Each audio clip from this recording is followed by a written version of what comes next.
paper, and it was funny because the register guy said I wasn't shy with word count, but I was in prison for a long time, so I just I wrote a thick book, and I didn't know what I was doing. When I got out, I realized, you know, down the road after reading the Publishing Guide for Dummies and basically just learning the business, that most people don't want to start with a new author with 730 pages.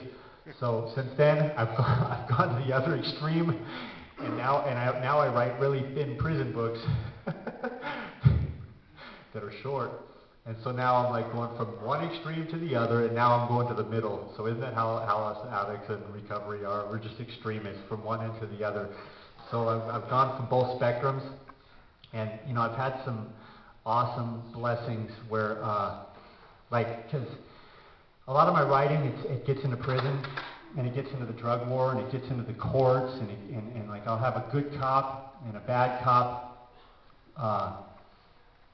theme going, and a handful of drug criminals trying to find their conscience, and it's spiritual. What helped me with writing was that I realized I already knew what a spiritual war was with good and evil, and roll call gets into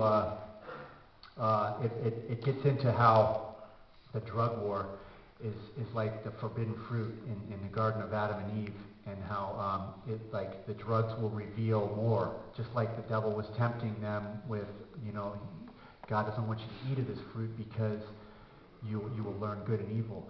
And so I kind of got into that tangent with roll call and just put a big book together, and got some really good reviews. Some reviews aren't as good, but I love it when I get feedback from people that are in recovery, that have been to prison, that have been, you know, to hell and back, and they say that, you know, they see hope and they love what they see. That's awesome. That feels good.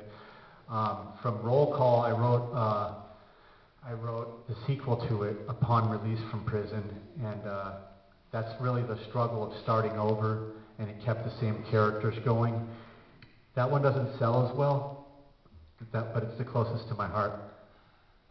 So after that, some of the big review people told me, focus on the prison stuff. You're really good at it.